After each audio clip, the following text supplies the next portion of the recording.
Assalamu alaikum students, myself Nahida Miss, and before starting the lecture, I would express my heartiest congratulations to one of my bright students, Sania Khan. जी हाँ, Sania Khan wisdom academy की वो candidate, वो student जिसने English medium में top किया है. She scored the highest percentage, that is 95.2 in the town of Mumra, and she belongs to Symbiosis School. तो उनको बहुत बहुत मेरी तरफ से बहुत बधाई. And she is an inspiration, she is a beacon to enlighten your path. So she should be your idol. आप लोगों की वो आइडियल होना चाहिए. You need to follow her footsteps. Alright? So now let us begin with our lesson 2.6, Science and Spirituality. This lesson is actually a short narrative. Narrative, you understand, story type. तो ये story type है और ये जो है लिखा गया है by our ex-president and he is no more in the world, Dr. APJ Abdul Kalam, who is known as Missile Man of our country, है ना. उनको अभी भी जो है मिसाइल मैन के नाम से जाना जाता है ना, हालांकि वो जीवित नहीं है.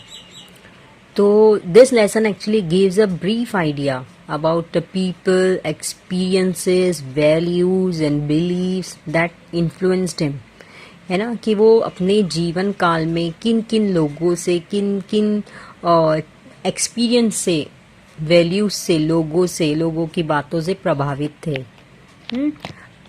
तो let's start with a warming up exercise. You can see one matchup is given, match the column is given, and you have to match it. So in the first column A, you can see few words have been given, science. So its answer will be the third one, the intellectual and practical activities in a systematic study of structure and behavior of the natural world through experiment and observation.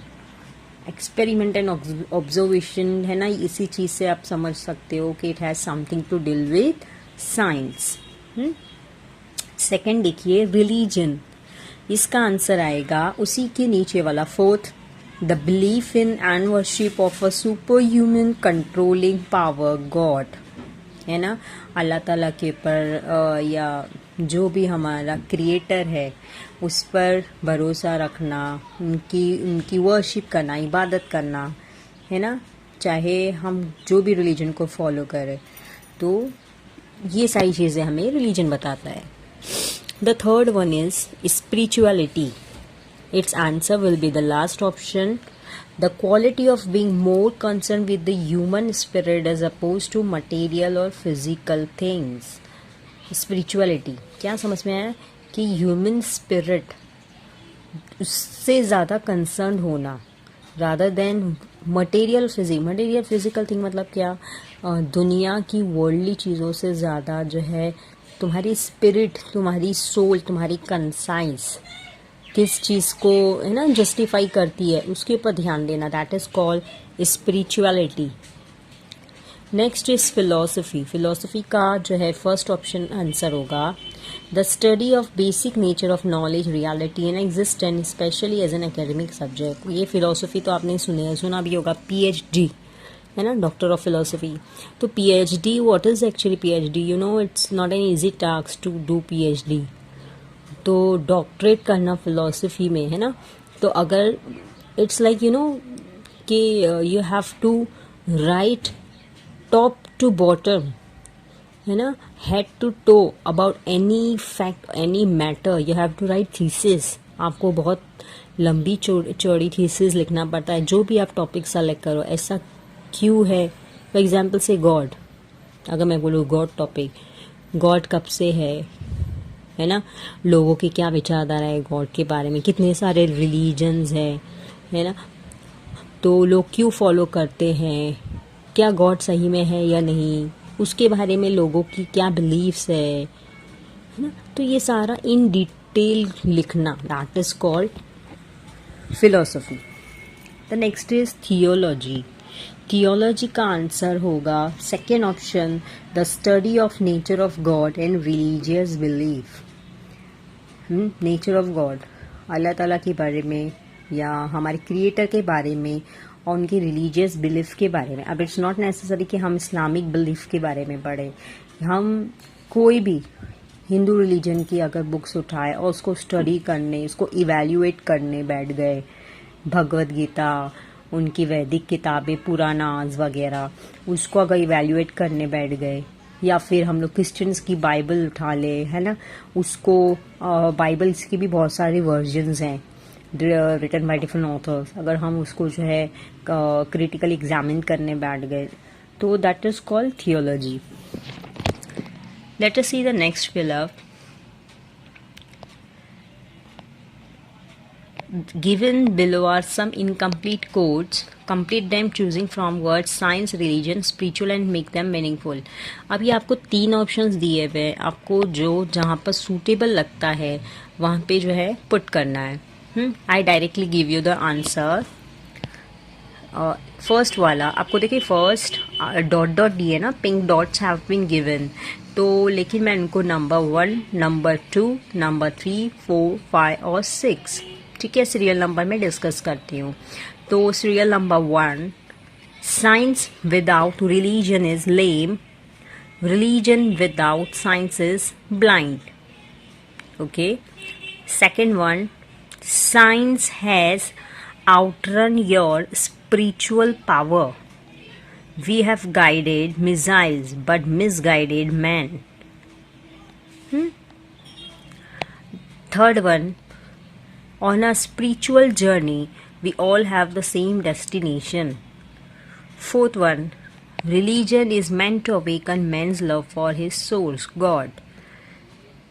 Fifth one, religion provides a means of with the creator of heaven and earth in the language of your heart and soul. And the last one, science is a beautiful gift to humanity, we should not distort it. अब देखा जाए, अगर हम meaning समझने जाए तो first वाला देखिए, science without religion is lame. Lame, you know, lame actually लंगड़े को भी बोला जाता है ना, one who can not walk. तो रिलीजन के बिना साइंस कुछ भी नहीं है, और religion without science is blind, ठीक है, नहीं, मतलब साइंस के बिना रिलीजन अधूरा है और रिलीजन के बिना साइंस अधूरा है। सेकंड वाला, science has outrun our spiritual power, हमारी जो बोलते हैं ना, हमारी ज़मीर, हमारी रूहानी जो है कंडीशन, उससे जो है साइंस काफ़ी आगे बढ़ गया है। Science has gone beyond the limits of our spirituality. We have guided missiles, हमने बड़े बड़े मिसाइल तो दाग दिए, लेकिन हमने मिसगाइड कर दिया इंसान को, है ना। साइंस ने जो है मिसगाइड, मतलब ये किस चीज़ के लिए एप्लीकेबल है कि जब इंसान साइंस को मिसयूज़ करे, उसके लिए साइंस और टेक्नोलॉजी को। ऑन अ स्पिरिचुअल जर्नी, अगर हमारी रूहानी जर्नी की बात करें, हमारी आत्मा की जर्नी की बात करें, हम सबका एक ही सेम डेस्टिनेशन है। मतलब क्या हुआ कि if we perform good deeds will go to the heaven, if we perform bad deeds will go to hell, है ना। और ये जो नेक्स्ट फोर्थ फिलअप है, dash is meant to awaken man's love for his source. तो religion था ना, कि रिलीजन क्यों बनाया गया है कि इंसान के अंदर अल्लाह के लिए, है ना, हमारे क्रिएटर के प्रति प्यार जगे, natural. We should love, you must be knowing कि our creator loves us more 70 times more than our mother, है ना। हमारी माँ से 70 गुना ज़्यादा प्यार करते हैं अल्लाह ताला हमसे। तो same should be reflected from our side, हमारी तरफ से भी वही होना चाहिए। उसके बाद, religion provides a means of with the creator of heaven and earth in the language of your heart and soul. Religion एक जरिया है ना, किससे मिलने का, हमारे क्रिएटर से, उस क्रिएटर से जिसने जन्नत, दुनिया, हर चीज़ बनाई है ना, हमारा हार्ट, हमारी सोल की लैंग्वेज बनाई। और लास्ट है कि science is a beautiful gift to humanity. Science एक बहुत अच्छा गिफ्ट है इंसानियत के लिए, हमको इसको डिस्टॉर्ट नहीं करना है, डिस्ट्रॉय नहीं करना है, ठीक है। Then question number third, what's the difference between science and technology? तो discuss in pairs and tells your answer to the class. ये एक्चुअली क्या ना, this are all warming up questions, तो इनके आने के चांसेस नहीं है। तो ये जस्ट इसलिए है ताकि so that you should get mentally prepared for the lesson. Anyways, science and technology is normally presume same by people. लोग सेम समझते हैं, लेकिन that is not same. Science is different, technology is different. Science का मकसद क्या है कि knowledge को गेन करना है ना, नॉलेज को गेन करना, जबकि टेक्नोलॉजी का मकसद क्या है, ऐसे प्रोडक्ट्स को क्रिएट करना जो लोगों की प्रॉब्लम को सॉल्व कर सके, है ना। ऐसे प्रोडक्ट या सर्विसेज को क्रिएट करना जो लोगों की प्रॉब्लम सॉल्व कर सके। तो साइंस और technology are two different phenomenas. Then the fifth one, do you think that the science and faith are both important? तो दोनों भी इम्पोर्टेंट है ना, साइंस और फेथ। साइंस भी ज़रूरी है और हमारा फेथ भी ज़रूरी है। अब ये मतलब क्या बात हुई, अब जैसे देखो, अगर साइंस के अगर नज़रिए से देखा जाए तो it speaks about the Darwin theory that means evolution of human being took place, है ना। initially humans were ape, है ना, बंदर थे, they were ape, then they passed through the different phases of history, that is they became sapien, homo sapien, homo erector, ये सब पढ़ा होगा ना आप लोगों ने। तो ये साइंस कहता है, लेकिन क्या हमारे रिलीजन का फेथ देखे तो ये एग्री होता है? नहीं। तो sometimes they do contradict somewhere, but they do have their own importance. दोनों का अपना अपना महत्व है। The next is question number 5, we need science. तो आप लोग राइट डाउन कर सकते हैं। वी नीड साइंस आपको पहला दिया है, to understand latest technology. Second one आप लोग लिख लीजिए, to know about the physical world and our universe. To know about the physical world and our universe. Then next दिया आपको, we need faith. तो एक दिया है, to enable our spirits to soar high, है ना, ताकि हम हमारी स्पिरिट्स को, हमारी बोलते ना रूहानी कंडीशन को हायर लेवल तक लेकर जा सके। और दूसरा उसका लिख लीजिए, to have hope and to believe in a reason for our existence. To have hope and to believe in a reason for our existence. The next question is, refer to a dictionary to find out the meanings of the following words. अब more or less जो है ना, ये all these words, spiritual, spirituality, spiritualism, इनके forms change हुए actually. Spiritual is adjective form, spirituality noun form, spiritualism is also noun form. तो let's see है क्या वो actually. So you just better write down, spiritual means relating to the human spirit और soul, related to human spirit or soul. Next, spirituality, the quality of being concerned with the human spirit or soul. The quality of being concerned, तो यहाँ पे जब हम लोग ऐसा कह रहे हैं the quality of being concerned, तो ये noun form हो जा रहा है। The quality of being concerned with the human spirit or soul.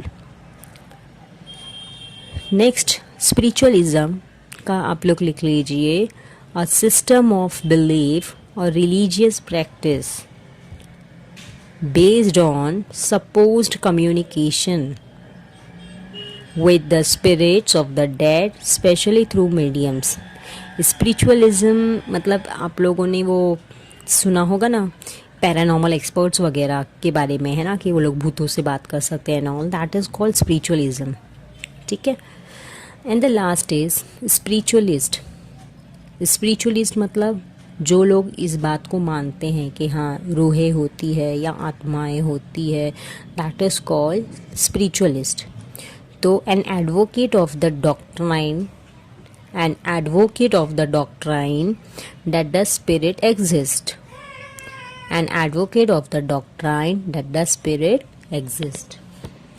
तो ये सारे वार्मिंग अप इंफॉर्मेशन थी. Now we just begin with our main lesson. Science and spirituality part 1. अब इस लेसन के अंदर जो है 3 पार्ट्स दिए गए अगेन, जैसा कि इससे पहले वाले लेसन में भी था, है ना, written by Kailash Satyarthi, let's march. उसमें भी हम लोगों ने 3 पार्ट्स देखे थे. इस लेसन में भी 3 पार्ट्स हैं. So let's start. We often witness conflict between 2 groups of people, one that believes in science and the other that believes in religion. अब जैसा कि मैंने आप लोगों को के सामने डिस्कस किया ना, डार्विन थ्योरी, तो अगर इस मुद्दे को उठाए तो 2 ग्रुप आसानी से बन सकते हैं ना, कि एक कुछ लोग होंगे जो फर्मली बिलीव करेंगे साइंस पर, डार्विन थ्योरी पर, जबकि जो रिलीजियस लोग होंगे, है ना, they will completely oppose Darwin theory, है ना, and they will in fact advocate the arrival of our first prophet हजरत आदम अलैहिस्सलाम, है ना. Even not only in Islam but even Christianity speaks the same. Now that Adam was the first prophet and the first human on the earth. Let's see. Dr. Kalam was a great scientist. This is indisputable. Dispute मतलब कि जिसके अंदर कोई हमारे 2 राय हो, है ना, कि जिसके अंदर हमारी 2 ओपिनियंस हो. और इंडिस्प्यूटेबल के unquestionable which can not be challenge. Unquestionable, you just go on writing the meaning. Indisputable, unquestionable, which can not be challenge, जिसको चैलेंज नहीं किया जा सकता. But he was also convince that fact and faith can together create a better planet. लेकिन उनका अक्सर मानना था, हालांकि वो साइंटिस्ट थे, है ना, लेकिन उनका मानना था कि अगर फैक्ट मतलब क्या है ना, रियलिटी, एक्चुअल, हकीकत, और फेथ, विश्वास, है ना. तो अगर हकीकत मतलब यहाँ पे साइंस और विश्वास अगर दोनों साथ साथ चले तो they can create a better planet. तो हम एक रहने के लिए एक अच्छा प्लानट बना सकते हैं. रहने के लिए अच्छा प्लानट मतलब we can make our life easier. हम अपनी ज़िंदगी को आसान बना सकते हैं. He once told me science and faith must coexist मतलब एग्जिस्ट टुगेदर, है ना, एक साथ एग्जिस्ट होना ज़रूरी है for the human good. Science provides focus, क्योंकि साइंस से हमें फोकस मिलता है. Focus help us to solve questions, discover the truth and conceive invention. Conceive करना, टू फॉर्म और devices in the mind. Conceive करना, टू फॉर्म और devise in the mind. Okay. Science provide focus help us solve question, discover the truth and conceive inventions. Faith provides perspective. What is the meaning of perspective? Point of view. अगर आप perspective बोले तो क्या है? Point of view, है ना. किसी को बोलते हैं ना नुक्ता नज़र सोचने का तरीका, या आप बोल सकते हो another word attitude of thinking. Perspective help us see how our creation and discovery go on to impact a combination vital for the success of society. और अगर हम लोगों को फेथ क्या करता है, perspective that is attitude provide करता है. क्या कि साइंस ने जो चीज़ें बनाई हैं, जो भी क्रिएशंस है, जो भी डिस्कवरीज है, तो उनका क्या इम्पैक्ट मीन्स इफेक्ट पड़ने वाला है ना. तो दैट इज़ ऑल्सो नेसेसरी. अब जैसे फॉर एग्जांपल अगर हम फ़ोन की बात ले लें, कि फ़ोन भी एक साइंस की टेक्नोलॉजी है ना, साइंस का क्रिएशन है। अब उसके बारे में डिफरेंट पर्सपेक्टिव रखना, डिफरेंट सोच रखना। आज की तारीख में, ये लॉकडाउन के टाइम पे देखा जाए तो मोबाइल से बड़ी कोई चीज़ नहीं है ना। जस्ट 1 ईयर बैक, अगर हम 1 साल पहले की कंडीशन देखें तो parents use to complain a lot, है ना। पेरेंट्स की कंप्लेंट, जब देखो हमारा बच्चा मोबाइल के अंदर, है ना, गेम खेल रहा है, मोबाइल के अंदर लगा हुआ है। और आज वही बच्चों को पेरेंट्स हाथ में मोबाइल लाकर दे रहे हैं और कह रहे हैं कि इसके अंदर आप लेसन्स, है ना, अपना जो है एजुकेशन को आगे जो है कैरी ऑन करो, है ना। आपकी जो ऑनलाइन टीचिंग चल रही है, ऑनलाइन एजुकेशन चल रही है, उसको आप इसमें फ़ोन में कंटिन्यू करो। समझ में आई बात। तो ये perspective, this is called perspective, this is called different attitudes of people. Science accelerate, what is the meaning of the word accelerate? ये वर्ड आपको जो है ना मीनिंग में भी पूछा है आपके वर्कशॉप में। तो एक्सेलरेट करना मतलब स्पीड अप करना, increase the speed. Science speed up, गाड़ी में भी होता है ना एक्सेलरेटर।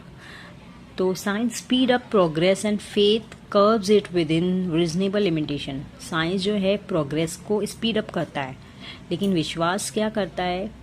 कर्व करना मतलब कम करना, रिड्यूस करना। I guess meaning has been given.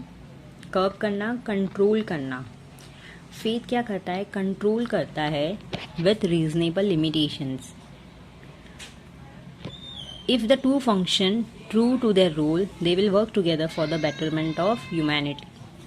अगर दोनों सही काम करें, साइंस और फेथ, है ना, तो वो ह्यूमैनिटी के लिए अच्छा साबित हो सकते हैं। Doctor Kalam's own life was nourished bye multiple faith. अब डॉक्टर कलाम की खुद की ज़ाती ज़िंदगी अगर देखें, इनकी पर्सनल लाइफ, तो वो डिफरेंट फेथ से प्रभावित थी। अब ये डिफरेंट फेथ मतलब यहाँ पे ना डिफरेंट रिलीजन्स, हाँ, अलग अलग लोगों की विश्वास यानी आस्थाओं की बात की जा रही है। हिंदू आस्थाएं, इस्लामिक आस्थाएं, क्रिश्चियन के लोगों की आस्था। तो यहाँ पे फेथ का एक्चुअली जो मीनिंग है ना, हम प्रॉपर ले सकते हैं आस्था, लोगों का बिलीफ, रिलीजियस बिलीफ। देखिए हिज फादर अ पोर्टमैन, तो आप लोगों ने इनके बारे में पढ़ा है, डॉक्टर एपीजे अब्दुल कलाम।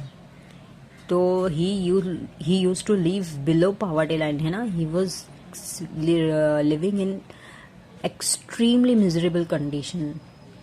फाइनेंशियल कंडीशन उनकी बहुत ख़राब थी ना, यहाँ तक कि like when he wanted to continue his education, तो उनकी जो एल्डर सिस्टर थी, she sold her ornaments so that APJ Abdul Kalam can carry on with his education. तो इनके जो डैडी थे वो भी जो नाव चलाने वाले होते हैं ना, बोटमैन थे।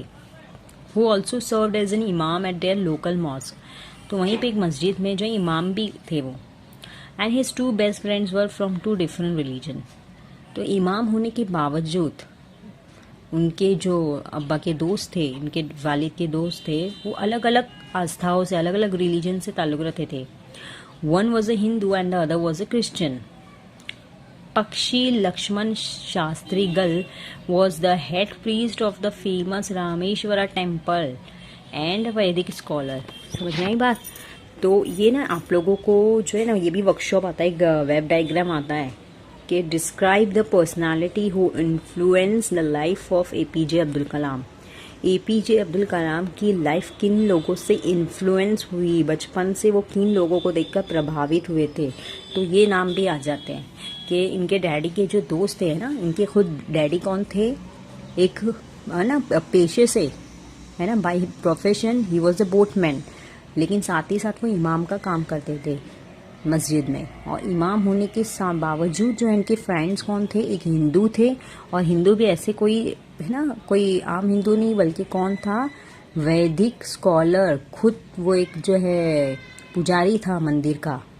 और दूसरा जो है, और उन पुजारी का नाम क्या था, पक्षी लक्ष्मण शास्त्रीगल। जबकि जो दूसरे जो है रिवरेंड फादर बोडल, क्रिश्चियन चर्च में वो प्रीस्ट थे, had built the first church on Rameshwara Island. Dr. Kalam recalled how all three of them in the unique attire dressing है ना, अटायर मतलब क्या, ड्रेसिंग, सब अपने अपने ड्रेस में, इनके डैडी जो होते वो वाइट कुर्ता पैजामा पहन के, वो जो पुजारी होते वो अपना है ना दैट टिपिकल भगवा colour, that orange saffron colour का ड्रेसिंग करके, एंड जो फादर होते वो वाइट कलर का उनका रहता है ना लॉन्ग गाउन जैसा, वो सब पहन के सब लोग जो है ना साथ में बैठा करते. They use to sit and discuss the communities problems and find solution. समझ में आई बात. तो ये तीनों लोग मिलके अपने अपने है ना, हालांकि तीनों डिफरेंट रिलीजन से ताल्लुक रखते थे लेकिन फिर भी ये तीनों जो है बेस्ट बडीज थे. Throughout the nation and the world the need to have a frank dialogue among cultures, religion, civilization is felt now more than ever. आज की तारीख में अगर हम लोग देखें है ना, तो क्या कभी ऐसे एकदम बोलते हैं ना पीसफुली, शांतिपूर्व ऐसे सेक्युलर टॉक्स हमको देखने मिलते हैं? नहीं, है ना. आज की तारीख में तो जो है कम्युनलिज्म बहुत ज़्यादा बढ़ गया है. तो जो राइटर जो है ना वो यही कह रहे हैं कि आज जो है इस तरह के कम्युनल टॉक की बहुत ज़रूरत है.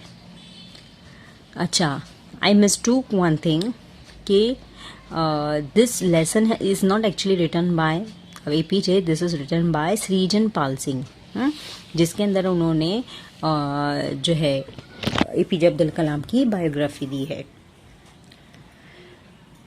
When asked where he got his humility from,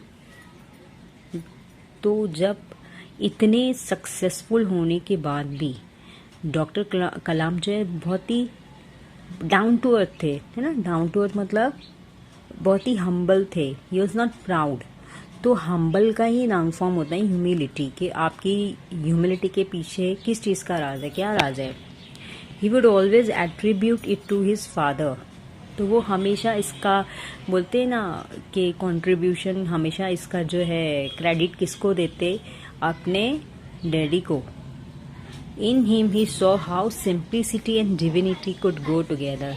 तो वो कहते कि मैंने अपने डैडी में देखा कि किस तरह से इंसान है ना बहुत ही सिंपल रहकर जो एकदम डिवाइन, एकदम होली हो सकता है. Even though his father was a boatman and Dr. Abdul Kalam went on to become the president of India, they share the same values in life. तो वो कहते हैं कि मेरे डैडी जो है आम नाव चलाने वाले इंसान थे, मैं प्रेसिडेंट रह चुका हूँ, लेकिन हम दोनों के वैल्यूज़, हम दोनों के मॉरल्स, हम दोनों की कल्चर आज भी सेम है. Both believe that if one leads a spiritual life, then that spirituality can lift them out of any kind of confusion, misery or failure. Misery मतलब खरा है ना, difficult situation. कि अगर लोगों की spirituality, आप किसी को के अंदर भी कोई भी मजहब में बिलीव करो, वो कहते हैं ना एक बहुत ही फेमस वो है कि मजहब नहीं सिखाता है ना, कोट है सारे जहाँ से अच्छा की लाइन है, आपस में बैर रखना. कि आप किसी भी मज़हब की बात करो, कोई भी मज़हब जो है दुश्मनी करना या नाहक लोगों को मारना, इन बातों का संदेश नहीं देता. मज़हब तो every religion teaches brotherhood and fraternity. These are the people who have manipulated different notions, different ideas from those religious verses. तो ये गलती इंसान की है. Now let us see part 2. Now this part 2 you will see speaks about the career graph of Dr. APJ Abdul Kalam कि किस तरह उन्होंने धीरे धीरे अपनी ज़िंदगी में प्रगति की, प्रोग्रेस की. In the 1960, when Dr. Kalam joined ISRO, what is the full form of ISRO? International Space Research Organization. It was just a fledgling organization. I am extremely sorry. ISRO, I mistook. Indian Space Research Organization है ना. It was just a fledgling organization. What is fledgling? New and inexperienced. तो हमारा जो India का ISRO है, ISRO Indian space research organisation, जिसको मैंने by mistake international कहा है ना, तो एक्चुअली इंटरनेशनल लेवल के ऊपर आपको तो पता ही होगा कौन सा है, नासा है ना, ठीक है। तो ये जो इंडियन स्पेस रिसर्च ऑर्गेनाइजेशन था ना, एक फ्लैजलिंग ऑर्गेनाइजेशन था। What is the meaning of fledgling, मतलब न्यू है ना, वो टाइम पे न्यू था। His interactions with the great scientist professor Vikram Sarabhai. अब ये जितने भी लोगों के नाम है ना, ये आपको ऑल्दो पैसेज दिया रहेगा, ठीक है, बट आप लोग याद रखिए कि ये जितने भी है जो वहाँ पे पहले हिंदू प्रीस्ट थे, वो थे पक्षी लक्ष्मण शास्त्रीगल, तो जिसको आप शॉर्ट में PL शास्त्रीगल, है ना, जो हिंदू प्रीस्ट थे। फिर उसके बाद क्रिश्चियन कौन थे, father Bodal, reverend, okay, father Bodal, okay. I just forgot to discuss what is this reverend. देखिए यहाँ पर फर्स्ट लाइन में आपको वर्ड दिख रहा है, रिवियरेंड फादर बॉडल। तो रिवियरेंड है ना, इट्स अ टाइटल, रिस्पेक्टेड बोलने के लिए या ऑनरेबल बोलने के लिए फादर को रिस्पेक्टेड बोलने के लिए रिवियरेंड कहा जाता है। हाँ, ये दो पर्सनैलिटीज थी जिनसे वो प्रभावित थे। उसके बाद तीसरे कौन थे, professor Vikram Sarabhai and reverend Peter Bernard Pereira. Again this word came, देखिए रिवियरेंड, तो मैंने कहा ना कि ये ऑनरेबल है। जब फादर्स लोगों के लिए ऑनरेबल टाइटल यूज करना है तो वो रिवियरेंड यूज किया जाता है। Shaped his thoughts on religion, तो इन लोगों ने, हालांकि he was a man of science and technology, है ना, डॉक्टर APJ अब्दुल कलाम, लेकिन इस चीज़ के बावजूद जो है वो स्पिरिचुअलिटी या अपने रिलीजन और फेथ से दूर नहीं थे। It was here that he learned about the true meaning of religious service. इन लोगों की कंपनी में उन्होंने जो है रिलीजियस सर्विस सीखा। रिलीजियस सर्विस मतलब कि हमारा मजहब भी जो है यही सिखाता है कि service to man is service to God. Professor Sarabhai and his team had selected a site in Thumba. अब ये जो इनके उस वक्त जो आइडियल थे प्रोफेसर साराभाई, उनकी टीम ने जो है तुम्बा यानी केरला में एक जगह सेलेक्ट की थी to set up their space research facility. It was an ideal site due to its proximity. Proximity मतलब क्या, नियरनेस, है ना, proximity to the magnetic equator. तो ये लोगों ने एक साइट सेलेक्ट की थी, और आपको पता होगा हमारा इंडिया का जो सदर्न पार्ट है वो हमारी अर्थ के इक्वेटर से नज़दीक है। तो ये इनको आइडियल साइट लगी थी अपने स्पेस ऑर्गेनाइजेशन के लिए। But there was a major road block. Road block means what, hurdle, है ना, रुकावट। Road block means what, hurdle और रुकावट। लेकिन एक बहुत बड़ी रुकावट थी, है ना, हर्डल थी, क्या, in getting possession of the site as it was the fishing grounds of Thumba's fisherman. तो वो जो प्लॉट है ना, जो जगह उन्होंने सेलेक्ट की थी वो वहाँ के मछुआरों का जो है क्या था, फिशिंग ग्राउंड था। तो वो मछुआरों का मेन, बोलते हैं ना, मछुआरों का मेन अड्डा था। लेकिन इन लोगों को रिसर्च के लिए बिल्कुल ऐसे ही जगह चाहिए थी, ठीक है। तो देखिए अब इन लोगों ने क्या किया। But it was the fishing ground of Thumba's fisherman. Moreover it had an old church. अब एक तो ऑलरेडी मछुआरे वो जगह पर जो है ना कंट्रोल किए बैठे थे, दूसरा जो है वहाँ पर एक ओल्ड चर्च भी था, saint Mary Magdalene, bishop's house and a school. देखिए क्या क्या चीज़ें थी ना वहाँ पे। एक तो फर्स्ट ऑफ ऑल वो मछुआरे लोगों का, है ना, फिशर लोगों का जो एरिया था, फिशिंग ग्राउंड था। सेकेंडली वहाँ पे एक चर्च था। तीसरा वहाँ पे बिशप क्या है, एक चीफ जो प्रीस्ट होता है ना, that is called bishop. Father का चर्च का जो फादर होता है, तो उनका घर भी था। प्लस वहाँ पे एक कॉन्वेंट स्कूल था which was under the administration of the church.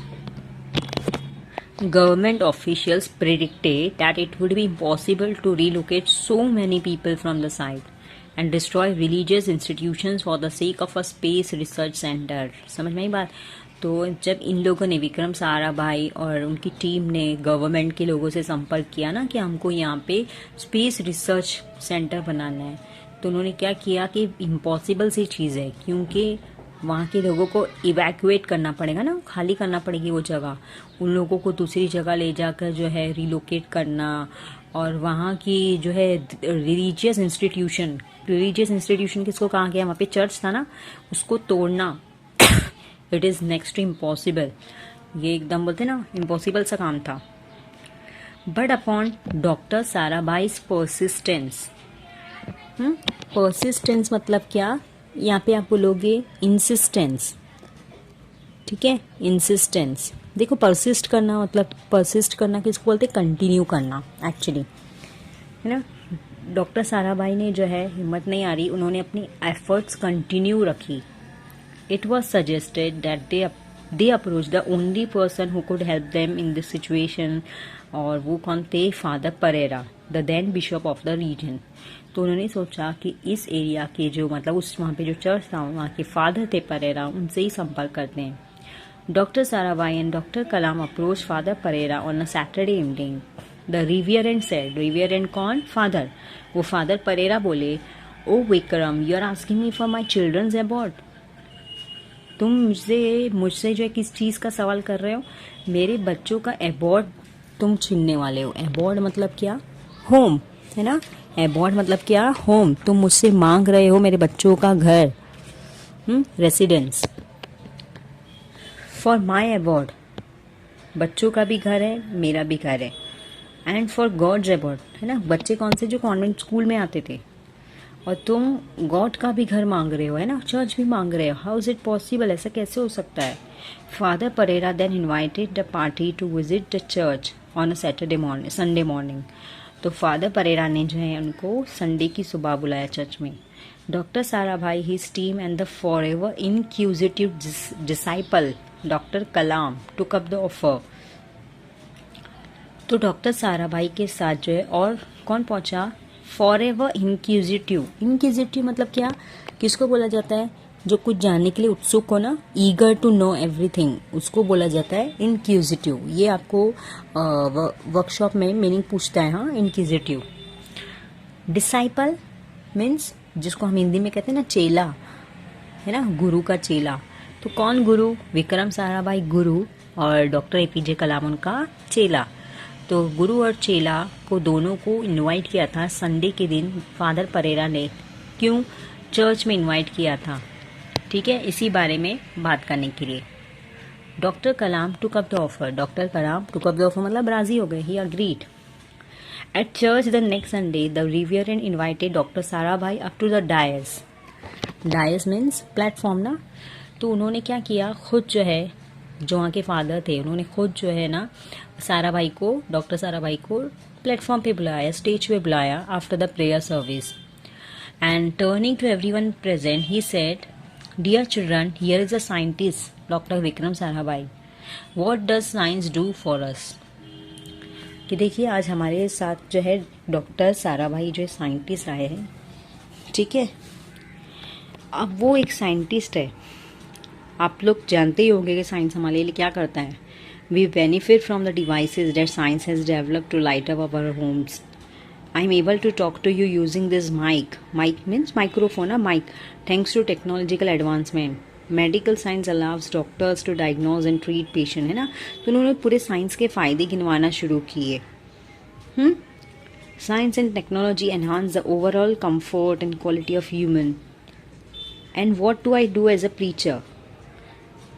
अब ये कौन बोल रहा था, ये सब फादर परेरा बोलते कि साइंस हमको घर में लाइट देता है ना। मैं आज अभी जो आपसे बात कर रहा हूँ, ये माइक भी जो है साइंस की देन है ना। साइंस की वजह से डॉक्टर्स जो हमारा अच्छी तरह से इलाज कर पाते हैं, हमारी ज़िंदगी को आसान बनाता है साइंस, है ना। लेकिन मैं प्रीचर के तौर पे क्या करता हूँ, प्रीचर मतलब क्या, वन हु गिव्स टीचिंग्स, है ना, टीचर। सो प्रीचर मतलब क्या, टीचर। मैं तो सिर्फ आपको प्रीचिंग्स देता हूँ, आपको बस नॉलेज देता हूँ, टीचिंग करता हूँ। I pray for you for your wellbeing, मैं आपके अच्छे के लिए ना, wellbeing, and for your peace, कि आप शांति से रहो, अच्छे से रहो, उसके लिए प्रे करता हूँ। In short Vikram and I are doing the same job. तो एक्चुअली हम दोनों का काम सेम है। Both science and spirituality seek the almighty's blessing for the prosperity of the human. तो देखा जाए तो दोनों साइंस और स्पिरिचुअलिटी, है ना। स्पिरिचुअलिटी मतलब कि कौन से रिलीजन की बात की जा रही है, अभी क्रिश्चियनिटी ना।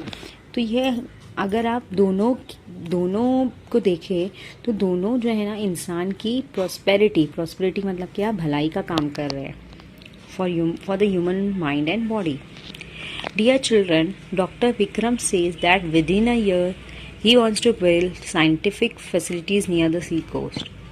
तो मेरे साथ जो डॉक्टर विक्रम खड़े हैं वो चाहते हैं कि 1 साल के अंदर यहाँ पे साइंटिफिक फैसिलिटीज़ को डेवलप करें, रिप्लेसिंग ऑल द सेटलमेंट्स। लेकिन उसके लिए क्या करना पड़ेगा, यहाँ पे जो ह्यूमन सेटलमेंट्स हैं, आप लोगों के जो रेसिडेंस है, घर है, उसको हटाना पड़ेगा। Now can you give up your abode, तो क्या आप अपना अबॉर्ड मतलब रेसिडेंस, क्या आप अपना घर का सेक्रीफाइस कर सकते हो? Can I give up my abode, क्या मैं अपने घर का सेक्रीफाइस कर सकता हूँ? Can we give up God's abode, क्या हम भगवान के घर, भगवान मतलब वो उनको फादर लोग जीजस कहते हैं ना, हम अपने जीजस की घर का बलिदान दे सकते हैं for such a great scientific mission? Doctor Kalam recalled how he witness a pin drop silence for a long moment. तो डॉक्टर कलाम याद करते हैं कि किस तरह से उस वक्त बोलते हैं एकदम सन्नाटा सा छा गया था, pin drop silence. Then everyone got up and the whole church reverberate, देखिए रीवर्बरेट, इकोड लाउडली। तो इतना सब कहने के बाद, ये सारे अल्फाज किसने कहे थे? डॉक्टर परेरा ने ही खुद कहे थे ना। उसके बाद लोगों का साउंड इको होने लगा with the deafening noise of a collective amen. Deafening मतलब बहरा कर देने वाली, मतलब उनकी आवाज़ इतनी लाउड थी कि मानो इंसान बहरा हो जाए। तो सबने मिलके क्या कहा? आमीन। आमीन मतलब कि हाँ हमें कबूल है ना। We are ready to sacrifice our home for this noble cause of setting up a science centre here, कि अगर साइंस सेंटर को यहाँ पे सेटअप करना है तो उसके लिए हम सेक्रीफाइस देने के लिए तैयार है। And so work on the research centre वो सून अंडर वे। तो इस तरह से फिर रिसर्च सेंटर का काम शुरू हो गया, वहाँ पे कंस्ट्रक्शन वगैरह शुरू हो गया, but not without alternate accommodation being offered to the affected fisherman, the church and the reverend Pereira. लेकिन एक बात को इन लोगों ने मिस नहीं किया, नॉट विदाउट मतलब मिस नहीं किया, ऑल्टरनेट मतलब सब्सटीट्यूट ना, दूसरा एकोमोडेशन मतलब रहने की जगह किसको दी? जितने भी फिशरमैन अफेक्ट हुए थे मतलब प्रभावित हुए थे ना, the church and the reverend Pereira. तो इन सब के लिए लोगों ने दूसरा लोकेशन दिया। Okay, now we proceed to the third part.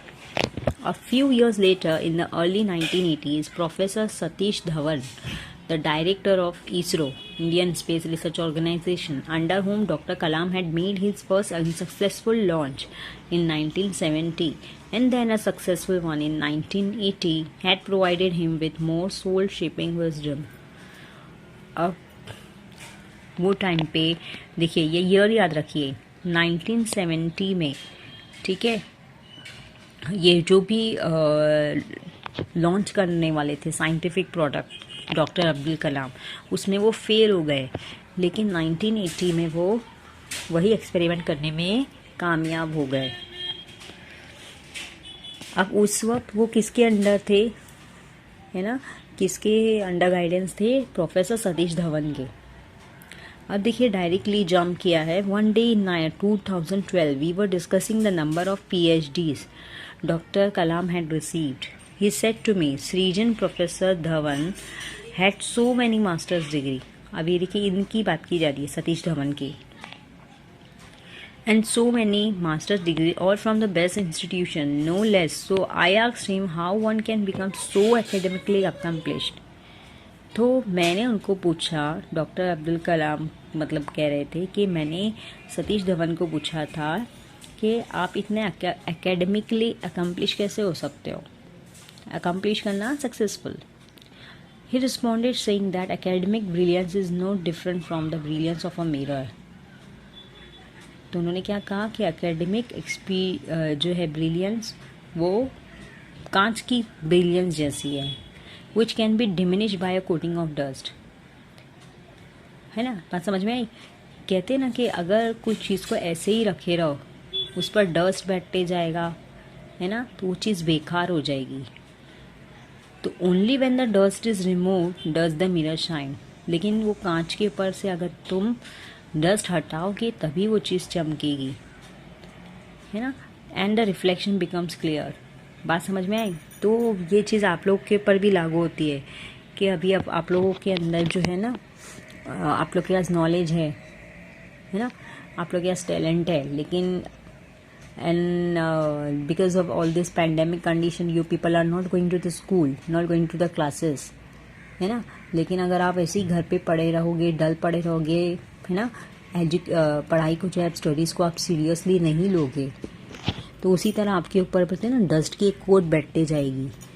ठीक है, तो ये डस्ट की कोट को हटाना, कोटिंग को हटाना बहुत ज़रूरी है। जब आप इसको हटाओगे तभी जो है आप चमकोगे। We can remove the impurities obscuring our soul. Obscure करना, unclear करना, गंदा करना। Impurities, unclean things, है ना। तो वो चीज़ें जो हमारी सोल को गंदा करती है उनको हम कब जो है रिमूव कर सकते हैं? By living pure and ethical lifes. हमको एक मॉरल लाइफ जीने की ज़रूरत है, हमारे कुछ जीने के रूल्स, सिद्धांत होना चाहिए। एंड बाय सर्विंग ह्यूमैनिटी, इंसानियत को सर्व करना चाहिए। And then God will shine through us, है ना। तब खुद ही हम जब अच्छी तरह से हमारे रूल्स एंड रेगुलेशंस को, है ना, हमारे मॉरल्स को अगर फॉलो करेंगे तो people will see that God is shining through us. God is shining through us मतलब हम अपने रिलीजन को, जो भी रिलीजन है, whatever, Hindu, Muslim, Sikh, ईसाई, अब हम अपने रिलीजन को अच्छे से फॉलो कर रहे हैं। These words took me back to my meeting with Dr. Kalam after my graduation from IIMA. तो ये वर्ड्स जब मैंने इनसे सुना, किनसे सुना था मैंने ये सारे अल्फाज, किसने कहे थे? सतीश धवन ने। तो मुझे बिल्कुल मेरी मीटिंग याद आ गई कलाम, डॉक्टर कलाम के साथ इन 2009. At that time he had advised me to use my degree and gold medal to transform the society I lived in. तब उन्होंने भी मुझे यही बात कही थी कि आप आज जो आपने डिग्री और गोल्ड मेडल हासिल किया है उससे सोसाइटी को benefit पहुंचाओ। Back in the present moment, it suddenly struck me that Dr. Kalam's advice had in fact directly resonated from Professor Dhawan's beliefs. Resonated, echoed, resounded. मतलब बात समझ में आई कि ये जो ऑथर है ना, who is the author? Author is, as I told you earlier, Srijan Pal Singh. हाँ, सृजन पाल सिंह। तो ये 2009 में डॉक्टर कलाम से मिले थे और 2012 में सतीश धवन से मिले थे। तो जब 2012 में सतीश धवन से उनकी डिग्रीज और उनके सक्सेसफुल होने का जो है बात पूछ रहे थे, तो उनको बिल्कुल याद आ गई 2009 में डॉक्टर कलाम से मीटिंग की कि उन्होंने भी इन जैसी ही कुछ बात कही थी। The more I lived and work with doctor Kalam, the more I realise that through his words of wisdom I was getting to learn from countless great minds. बात समझ में आई कि जितना मैं डॉक्टर कलाम के साथ रहा, मुझे एक बात पता चली कि डॉक्टर कलाम का जहन जो है ना, ग्रेट पर्सनैलिटीज से, डिफरेंट ग्रेट पर्सनैलिटीज से हाईली इन्फ्लुएंस है। वो उन्हीं की तरह बातें करते हैं, उन्हीं का एक रेप्लिका है। In April 2009, doctor Kalam was invited to attend the 102nd birthday celebration of His Holiness Dr. Shri Shiv Kumar Mahaswami ji in Tumkur district of Karnataka. अब ये अलग पर्सनैलिटी है, आपको ये डिफरेंट पर्सनैलिटीज़ पूछेगा कि किन किन से प्रभावित हुए थे। तो ये कौन सी ईयर की बात की जा रही है? 2009 की बात की जा रही है, जब किसका 102 बर्थडे सेलिब्रेशन था? श्री श्री शिव कुमार महास्वामी जी का, कर्नाटका में। अब Mahaswami ji is a remarkable person who has dedicated his life to the service of humanity. तो ये बहुत ही, बोलते ना, नोटिसेबल पर्सन रहे। रिमार्केबल मतलब जिन्होंने अपनी पूरी ज़िंदगी जो ह्यूमैनिटी को सौंप दी, इंसानियत के लिए कंट्रीब्यूट की। His great contribution in the establishment of a free residential education system for more than 9,000 children in the ashram. 9,000 से भी ज़्यादा बच्चों को इन्होंने कहते हैं ना एजुकेशन के साथ फ्री रेसिडेंस आश्रम के अंदर ये सुविधा प्रोवाइड की थी उन्होंने. द मोस्ट एस्टॉनिशिंग मतलब क्या, surprising aspect of the entire event of his birthday was that the 102-year-old Swamiji stood on his feet without any support.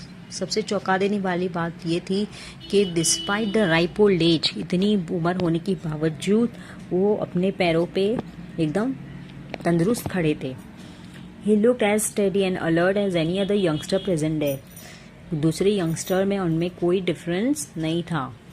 This display of inner strength touched doctor Kalam deeply. तो ये जो है उनको देख के ही लग रहा था कि ये इंसान अंदर से बहुत स्ट्रॉन्ग है. तो इससे डॉक्टर कलाम बहुत प्रभावित हुए. A couple of days later, we were discussing this unusual birthday party. अब वो जो एजेड इंसान थे ना, the one who was celebrating his 102 birthday, right? What was his name? Mahaswami ji, right? है ना, जहाँ रहते कहाँ थे, कर्नाटका में, है ना. His full name was doctor Shri Shri Shiva Kumara Mahaswami ji. तो कुछ दिनों के बाद हम लोग डिस्कस करते हैं. अभी हम लोग मतलब कौन, यानी कि ऑथर, है ना, सृजन पल ऑथर और डॉक्टर एपीजे अब्दुल कलाम, ये दोनों मिलकर डिस्कस कर रहे थे about this unusual birthday party. I said to him, तो अब ऑथर रिकॉल कर रहे थे कि उन्होंने जो बर्थडे बॉय थे, है ना, 102 जो है 102 बर्थडे सेलिब्रेट करने वाले बर्थडे बॉय से उन्होंने क्या पूछा था, sir do you know only 4 out of 1 lakh people cross the each of 100, के 100 में से बस 4 लोग ही जो है ना, 100 में से नहीं, सॉरी, 1 लाख लोगों में से सिर्फ 4 लोग जो है वो 100 की एज क्रॉस कर लेते हैं. अब ये ऑथर पहले से क्या करके गए थे, गूगल सर्च करके गए थे, है ना. I had Google the subject before hand in advance, right. He replied, तो वो एजेड इंसान, एजेड इंसान कौन, महास्वामी जी, राइट. तो उन्होंने क्या रिप्लाई किया कि हाँ हो सकता है भाई कि 1 लाख में से 4 लोग जो है वो 100 क्रॉस करते होंगे, है ना, 100 से ज़्यादा जी लेते होंगे. But how many of these 4 would be able to stand tall for half an hour, लेकिन क्या वो जो 4 लोग हैं कि उनमें इतनी शक्ति होती है कि आधा घंटा आसानी से खड़े रह पाए. गिव अ वाइज डिस्कोर्स मतलब debate, a formal talk including a debate, के अच्छे खासे नौजवान लोगों की तरह आसानी से डिबेट कर पाए. And then go on to feed thousands of children, और उससे भी ज़्यादा बड़ी बात क्या कि 1000 बच्चों को खाना खिला पाए. क्या वो 4 लोग इस काबिल होते हैं? Of course nobody could know the exact answer to his question. किसी को भी इस बात का जवाब पता नहीं था. But the question itself led to many other relevant queries, related queries, questions. I wonder what powers Mahaswamiji possesses that keep him so strong at such an advanced age. तो ये ऑथर कह रहा है कि मुझे बहुत ताज्जुब हो रहा था, आई वाज सरप्राइज. पता नहीं कि उनमें कौन सी शक्ति है जो उनको इतने एडवांस एज है ना, इतने मतलब अच्छी खासी है ना, he was at the ripe old age, इसके बावजूद उनमें इतना जो एनर्जी थी, एनर्जी लेवल इनका इतना हाई था. May be it's a balance diet and a healthy lifestyle, or perhaps it's genetics. Genetics मतलब heredity. Look here, meaning is not given, it has been asked. तो genetics मतलब क्या, hereditary है ना, कि माँ बाप हो सकते हैं उनके मतलब दादा पर दादा भी जो है लंबा जी होंगे, तो इसलिए. तो इन ऑथर ने जो क्वेश्चन है उनको पूछा था, है ना, बर्थडे बॉयज तो कहना एक्चुअली मुनासिब नहीं है, तो बर्थडे मैन. अब ये दोनों बातें डिस्कस कौन कर रहा था, ये जो ऑथर जो है, जब ये बात जो है ऑथर डॉक्टर कलाम से डिस्कस कर रहे थे कि भाई जब कुछ दिनों बाद मैं उनसे जो मिला, है ना, वो बर्थडे मैन से मिला था, तब मैंने ये सारी बातें डिस्कस की थी. तो ये ऑथर किसको बता रहे थे इस वक्त, डॉक्टर कलाम को बता रहे थे. तो ये सारी बातें सुनने के बाद doctor Kalam set contemplating deeply. Underline the word contemplating. Contemplating का मतलब होता है टू थिंक डीपली, गहरी सोचना, उसको बोलते हैं कंटेम्पलेटिंग. तो एकदम गहरा सोचने लगे. He recollected the tenet of goodness of action from Pramukh Swami जी. अब देखो मानो ऐसा हो रहा था कि इनकी सोच, अभी एक बात देखी ना हम लोगों ने, डॉक्टर कलाम की सोच जो है हर किसी की सोच से इन्फ्लुएंस थी, हर किसी की सोच से प्रभावित थी. तो ऐसा लग रहा था मानो जब ये गहरी सोच रहे थे तो इनके दिमाग में सारे ऑथर, सारे बड़े बड़े फिलोसोफर और जिनके साथ उन्होंने वो उठे बैठे हैं, जिनके साथ उन्होंने काम किया है, वो सारे लोगों के थॉट्स, थिंकिंग, उनके व्यूज़ उनके दिमाग में चल रहे होंगे उस वक्त. तो वही ऑथर कह रहे हैं कि ही रिकलेक्टेड, हो सकता है उन्होंने क्या याद किया होगा, the Tenet principle of belief of goodness of action from a प्रमुख स्वामी जी. तो ये भी उनके एक आइडियल रहे थे. Then perhaps swimming in silence, या हो सकता है कि वो उस वक्त खामोशी के समंदर में गोते लगा रहे थे टू द शोज ऑफ महाप्रज्ञा जी. अब ये भी एक बड़े थिंकर थे, हो सकता है कि वो उनके थॉट सोच रहे थे महाप्रज्ञा जी के. He gather the sense of conscience मतलब होते हैं ना इंसान की अंतरात्मा, ज़मीर, to be our guide, our best friend. So understood. तो ऑथर ने जब ये इंसिडेंट्स याद किया कि भाई जब मैं वो ओल्ड एज मैन से जो है इनकी लंबी उम्र का राज और मैंने सारी बातें डिस्कस कर रहा था और उसका जिक्र जो है डॉक्टर कलाम के सामने किया, तो डॉक्टर कलाम एकदम गहरी सोच में बैठ गए. और उनको इतना गहरी सोच में डूबा हुआ देखकर जो है ऑथर को लगा कि ये शायद इन सारे बड़े बड़े थिंकर्स, फिलोसोफर्स को याद कर रहे हैं. Deeper down in the space-time of memory, he must have heard Professor Brahma Prakash words. तो हो सकता है कि उनकी याददाश्त जो है स्पेस टाइम को क्रॉस करते हुए किसको याद कर रही थी, किसकी टीचिंग्स और प्रीचिंग्स को याद कर रही थी, professor Brahm Prakash words about the need of living a pure and ethical life. Ethical मतलब मॉरल लाइफ है ना, moral. And father Pereira's and doctor Sarabhai's lesson of selflessness in service. तो हो सकता है वो उनको भी याद कर रहे हो. Eventually, underline the word eventually, finally his thoughts would have settled on Swami Shivananda of Rishikesh, in whom he saw great tranquillity. Tranquillity मतलब साइलेंस, खामोशी, पीस, शांति. And finally, they must have come full circle with the memory of the life of simplicity of his father. और आखिर में उन्होंने किसको, अपने खुद जो है पिताजी को याद किया होगा. Who always espoused the value of giving back. Espoused, gave support. जो हमेशा किस चीज़ को सपोर्ट करते थे कि जितना ज़्यादा हो सके दुनिया को दो, अनकंडीशनली, विदाउट एक्सपेक्टेशन. एस्पाउस्ड का मीनिंग ध्यान से देखिए, gave support to. At long last he spoke. It is a very spirit of what can I give. इतना सब सोचने के बाद उन्होंने क्या कहा कि वो जो ओल्ड एज मैन थे उनकी लंबी उम्र का राज क्या था, what was the secret behind his long life, long and blissful life, है ना. It was not only long but he, that man, that birthday man lived a very content, very blissful, है ना, very satisfied life. He was completely satisfied with his life, that he has served his life to the cause of humanity. तो आखिरकार doctor APJ Abdul कलाम ने सोचा कि क्या reason हो सकता है कि it is the very spirit of what can I give. क्योंकि इन्होंने हमेशा शायद यही सोचा होगा कि मैं दुनिया वालों को क्या दे सकता हूँ, यही उनकी लंबी उम्र का राज है. He elaborated, he explain. Mahaswami ji lives with the beliefs and ethos of our mission. Ethos characteristic spirit है ना, ऑफ अ कल्चर और एरा.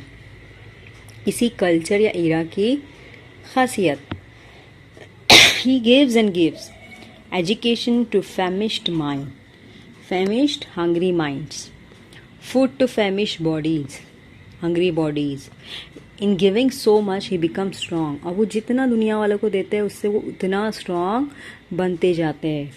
His munificence, देखिए बड़ा ही टिपिकल वर्ड है, the meaning has been given generosity. Munificence मतलब समझते हैं, मतलब बड़ा दिल होना।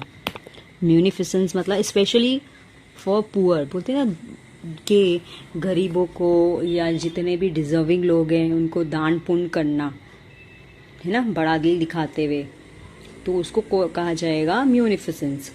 तो उनकी ये बोलते हैं ना, इनकी जेनरोसिटी, इनका बड़प्पन है जो उन फ्यूल करता है उनकी स्ट्रेंथ को फ्यूल करता, मतलब उनको ताकत देता है। ये इनका बड़प्पन, इनका जो बड़ा दिल है ना, जो इतने हर किसी की भी हेल्प करते हैं, इसकी ये चीज़ इनको जो है ताकत देती है। That is what keeps him standing tall and active in life. तो यही रीज़न है कि आज भी वो अपने पैरों पर खड़े हैं। The essence of a happy life and peaceful society lies in one sentence, what can I give. तो अगर तुमको खुश रहना है तो उसके लिए एसेंस मतलब प्राइम फैक्टर। एसेंस मतलब क्या? प्राइम फैक्टर, सबसे इम्पोर्टेंट चीज़, that can be called as essence. तो सबसे इम्पोर्टेंट चीज़ ये है, ये देखना कि भाई तुम दुनिया को क्या दे सकते हो, रादर देन एक्सपेक्टिंग कि what can I get. Turning to me he asked what is the reverse of what can I give. तो डॉक्टर एपीजे अब्दुल कलाम मुझे मतलब ऑथर को, कि उन्होंने मुझसे पूछा कि इसका उल्टा क्या होता है।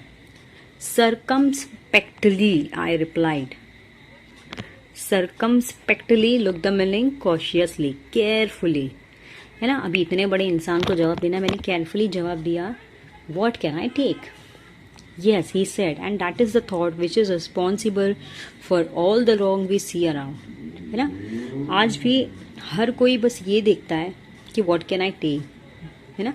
किसी से भी कुछ भी डीलिंग करे, किसी से फ्रेंडशिप भी करे, है ना। आजकल बच्चे भी बड़े होशियार है, बट फ्रेंडशिप करने के पीछे भी ये देखते हैं कि what can I get from him और हर, कि है ना मेरा क्या फ़ायदा हो सकता है। छोटे से बड़े हर किसी का यही पॉइंट ऑफ व्यू है कि मुझे क्या फ़ायदा होगा। We think that we can take from the environment and destroy it indiscriminately.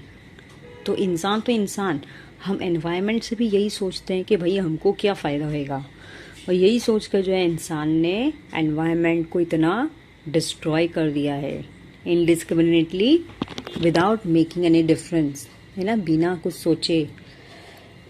We think of what we can take from other humans.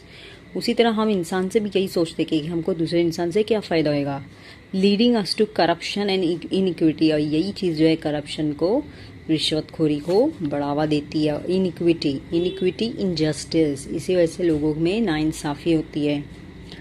This attitude of taking and taking even destroys family. और यही अगर attitude रहा, है ना, कि हमारी family में भी अगर हम यही सोचे, कोई भी हो, हमारे एल्डर्स हो, हमारे लाइफ पार्टनर्स हो, कि भाई हम उससे क्या ले सकते हैं रादर देन गिविंग देम, तो इस वजह से बड़ी बड़ी फैमिलीज भी बर्बाद हो जाती हैं। To keep this planet liveable and the human race thriving मतलब लिविंग, सर्वाइविंग।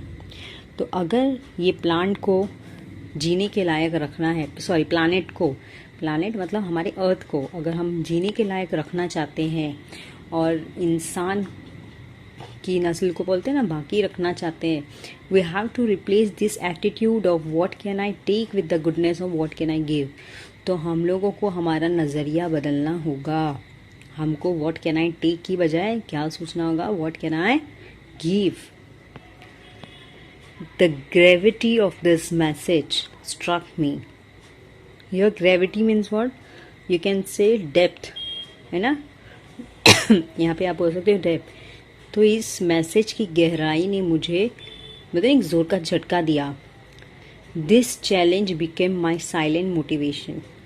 और ये चैलेंज मेरी ज़िंदगी का सबसे बड़ा मोटिवेशन बन गया। 3 years later, in 2012, this idea became a reality as our What Can I Give movement, through which Dr. Kalam tried to combat corruption, environmental degradation and social evils. तो इन लोगों ने बाद में जो है मूवमेंट ही जो है रेस की, जिसका नाम ही था व्हाट कैन आई गिव, है ना, जिससे इन्होंने कॉम्बैट फाइट किया ये सारे एविल्स ऑफ द सोसाइटी से। It is important that we ask ourselves this question, for in the answer lies the truth of humanity. तो ज़रूरी कि ये क्वेश्चन हम अपने आप को पूछे कि हम क्या दे सकते हैं। जब हमने ये क्वेश्चन पूछना शुरू कर दिया अपने आप से, हर किसी ने, बोलते ना ड्रॉप्स मेक एन ओशियन, तो इसी तरह अगर एक एक इंडिविजुअल ने ये सोचना शुरू कर दिया ना, तो ह्यूमैनिटी को बोलते ना कि किसी में जगाने की ज़रूरत नहीं है, इंसानियत अपने आप जाग जाएगी। So go ahead and question yourself, what can I give? The answers will be astounding, astounding, amazing, surprising. Okay, adapted from the What Can I Give by Srijan Pal Singh. Starting मैंने आपको कहा था कि author इसके सृजन पाल सिंह है, तो he is the one. Okay, I hope you understood this lesson thoroughly. Thanks for the patient listening. In the second lecture, we'll be doing its workshop.